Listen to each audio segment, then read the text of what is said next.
Buenos días, profesores, compañeros y compañeras. Hoy hablaremos de asma bronquial, grupo compuesto por Basti Torrealba, Antonia Salas, Nicolás Soto y quien les habla, Dafne Cortés. En la siguiente presentación se hablará de lo que es el asma, los órganos afectados, la fisiología, la fisiopatología, la presentación que tiene. También vamos a comparar la fisiología normal y la patología del asma. Y por último, vamos a mencionar los factores de riesgo que tiene esta patología. Objetivos.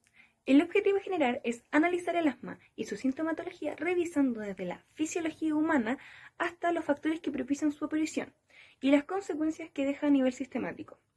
Los objetivos específicos son estudiar los órganos que se ven afectados por la enfermedad del asma, describir la fisiología humana del pulmón y el comportamiento patológico del asma, definir la enfermedad del asma y cómo ésta se presenta, comparar la fisiología normal con la fisiopatología del asma e identificar los diversos factores que dan una mayor probabilidad de padecer esta enfermedad.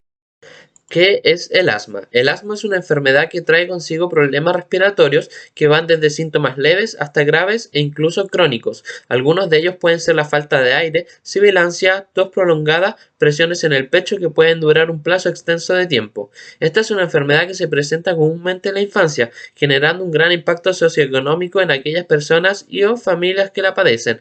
Esto puede ser más grave en aquellos que presenten historial alérgico familiar, en donde la aparición de esta se puede dar fácilmente por los alérgenos de exterior o del mismo organismo, humos de cigarrillo, infecciones virales o bacterias o contaminación. Continuamos con los órganos afectados. El asma afecta principalmente al pulmón, en donde encontramos al aparato respiratorio, el cual está conformado por las fosas nasales, la faringe, la laringe, la tráquea, los bronquios, los bronquiolos y los alvéolos. Esta enfermedad afecta principalmente a los bronquios y los bronquiolos. Seguimos con la fisiología del pulmón. La función del aparato respiratorio es mover dos gases, el oxígeno y el dióxido de carbono. El intercambio de estos tiene lugar en los millones de alvéolos de los pulmones y los capilares que lo envuelven. El oxígeno inhalado pasa de los alvéolos a la sangre de los capilares y el dióxido de carbono pasa de la sangre que está en los capilares al aire de los alvéolos. El aire pasa por la tráquea y esta se divide en bronquios principales, derecho e izquierdo. Estos a su vez se dividen en bronquios lobulares y esto continúa hasta llegar a los bronquiolos terminales. Aquellos se dividen en bronquiolos respiratorios, en los cuales algunas veces se encuentran alvéolos que surgen de las paredes. Por último, se llega a los conductos alveolares, que están completamente cubiertos de alvéolos. También aquí estarán los sacos alveolares y en esta zona alveolar es en donde ocurre el intercambio gaseoso. Cada vez que respiramos, la cavidad torácica agranda su espacio para que ingrese el aire. Aquí participa el movimiento del diafragma y los músculos de las costillas, con el fin de facilitar el ensanchamiento de la cavidad torácica. En cambio, cuando exhalamos, ocurre el efecto contrario. La cavidad torácica disminuye su tamaño para eliminar el aire y enviarlo al exterior de nuestro cuerpo. Ahora, siguiendo con la fisiopatología, en esta participan mecanismos inmunológicos como también no inmunológicos. Existen dos vías por las que los factores podrían favorecer la aparición de sibilancias recurrentes. La primera vía se relaciona con un desbalance de equilibrio que existe entre el linfocito 1 y el linfocito 2, la cual provoca una respuesta inapropiada a infecciones de tipo viral los primeros años de vida. Este es el mecanismo principal en la patología del asma, traduciéndose en la inflamación de las vías aéreas mediadas por la inmunoglobina E. La fase inflamatoria precoz consiste en que las células que son presentadoras de antígeno presentarían el mismo linfocito Th2, que en el proceso de activación secretarían diversas interleuquinas, las que activarían a los linfocitos B, los cuales secretarían inmunoglobulina específica que se uniría a los receptores mastocitarios de eosinófilos y basófilos, sensibilizando al paciente.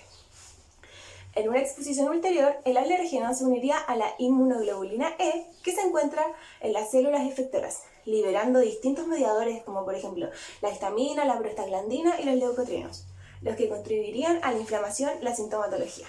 La fase inflamatoria tardía consiste en el reclutamiento en zonas de exposición alergénicas de células inflamatorias.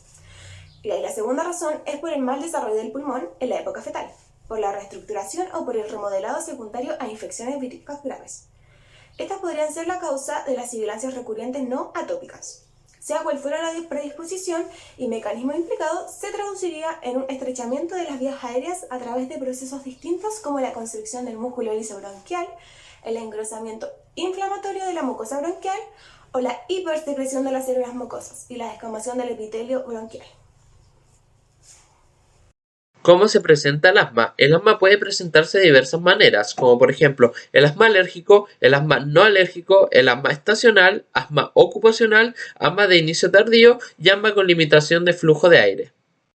Fisiología normal versus patología del asma. En la fisiología normal del pulmón, específicamente las vías aéreas, estas se encuentran despejadas y permiten que el oxígeno y el CO2 transcurran libremente en sus sentidos. Los bronquiolos se encuentran dilatados, el músculo liso está relajado y no hay una gran presencia de mucosidad.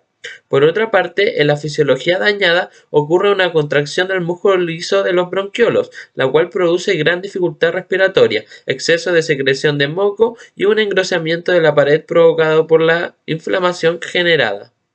Finalizando con los temas tratados, abarcaremos ahora los factores de riesgo, centrándonos principalmente en tres: la obesidad, la genética y la atopía. Con respecto a la obesidad podemos mencionar que padecer de esta aumenta en un 50% las probabilidades de poder desarrollar el asma tanto en niños como en adultos. Además, los genes que están involucrados a esta enfermedad se ven alterados debido al daño que se produce en las vías respiratorias por el aumento de estrógeno y o progesterona en el caso de las mujeres y el reflujo gastroesofágico. Continuando, encontramos la genética, en donde esta aumenta además las probabilidades de generar un asma hereditario en caso de que uno o ambos padres presenten la enfermedad. Y por último, la atopía, la cual refiere a la producción de manera exagerada por parte del sistema inmunitario de inmunoglobulinas del tipo E. Para finalizar, podemos concluir que esta enfermedad causa un gran impacto socioeconómico para aquellas personas que lo padecen y es importante analizar esta patología de manera extensa y continua, considerando factores mencionados como la fisiología, los órganos afectados, los daños, entre otros, ya que al ser una enfermedad heterogénea puede derivar de muchas causas que pudimos mencionar en mayor detalle en el desarrollo de esta presentación. Y según Sally y Wenzel, se dificulta cada vez más la identificación de los fenotipos presentes en esta enfermedad y es por esto que se necesita contar con estudios que vayan evolucionando y encontrando nuevos métodos de tratamiento. Muchas gracias por su atención.